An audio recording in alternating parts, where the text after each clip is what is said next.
በመድረኩ ላይ ንግግር ያደረጉት የኢትዮጵያ ምግብና መድኃኒት ባለስልጣን ዋና ዳይሬክተር ወይዘሪት ሄራን ገርባ እንደገለጹት ኢትዮጵያ ከመድኃኒት ቁጥጥር ጋር በተያያዘ ከዓለምም ሆነ ከምስራቅ አፍሪካ ሀገራት የተሻለ የሕግ ማዕቀፍ እንዳላት ተናግረዋል። የተረጋጋ እርስ በርሱ የተሰናሰለ እና በአግባቡ ስራውን የሚሰራ የመድኃኒት ቁጥጥር ስርዓት ተዘርግቷል ኢትዮጵያ ውስጥ ተብሎ በ2025 ያገኘነው እውቅና ነው። 2025 ኦክቶበር ይሄን እውቅና አግኝተናል። ከአፍሪካ 9ኛ ሀገር ያረጋናል።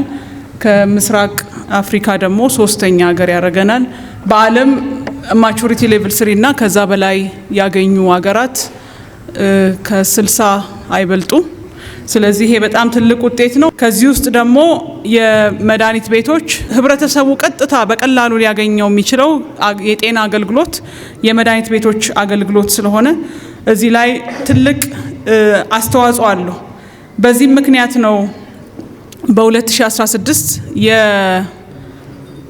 የኮሚኒቲ ፋርማሲ የድራግ ስቶር እና የመድኃኒት ችርቻሮ ድርጅቶች የአስገዳጅ የኢትዮጵያ ደረጃ የወጣው። የማዕከላዊ ኢትዮጵያ ክልል ጤና ቢሮ ኃላፊ አቶ ሳሙኤል ዳርጌ በበኩላቸው ጤናማ የመድኃኒት አጠቃቀም እንዲኖር ህገወጥ የመድኃኒት ዝውውርን መግታትና የሙያ ስነ ምግባርን በመጠበቅ አገልግሎት መስጠት እንደሚገባ አሳስበዋል።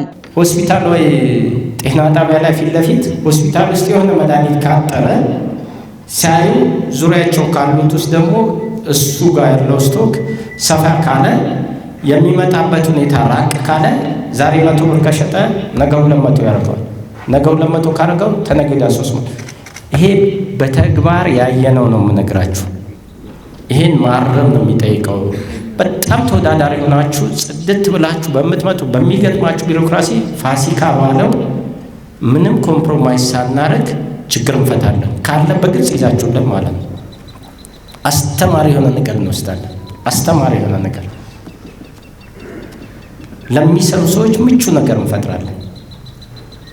እንዳላችሁት ህገወጥ እየጠነከረ እያፈረጠመን ህጋዊ ሆኖ ለሚሰራው ደግሞ እንዲኮሰምን የምንሰራ አንሆንም።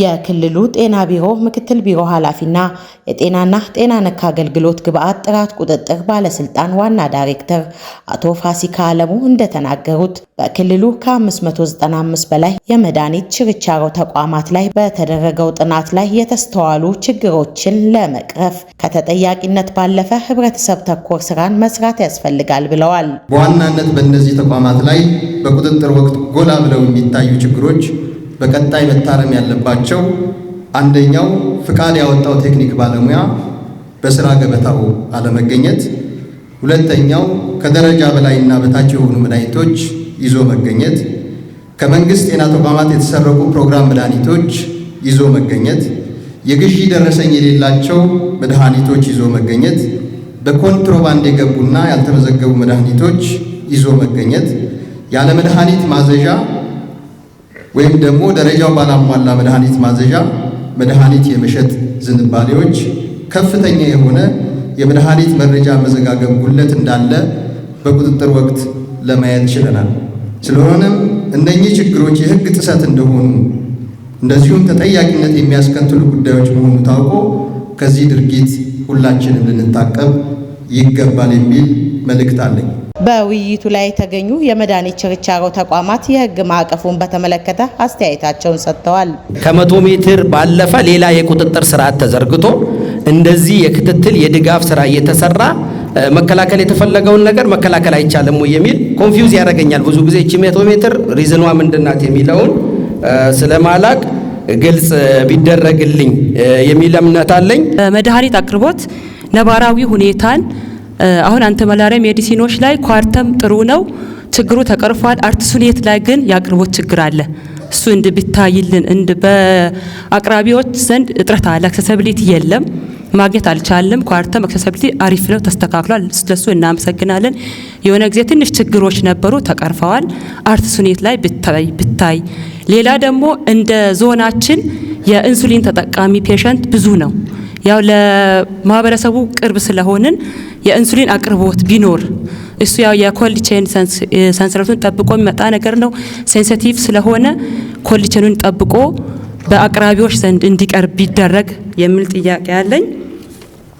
ከዛ በመቀጠል ከደረጃ በላይ ተብሎ የተከለከሉ መድኃኒቶች ለምንድን ነው እኛ በተለይ አይቪ ሜዲሲኖች ላይ ሲፕሮ አይቪ አለ። እኛ እንደ ድራግ ሾፖች ፋይናል ዲስፐንሰር አይደለንም ለአይቪ። ፎር ኤግዛምፕል አይቪ ሲፕሮ አይቪ ሆስፒታል ነው ፕሪስክሪፕሽን የሚልክልን። ፕሪስክራይብ ብናደርግ ምን ይሆናል? ምክንያቱም ፋይናል ዲስፐንሰር ስላልሆንን ሄዶ እዛ ነው ሕክምናው የሚሰጠው።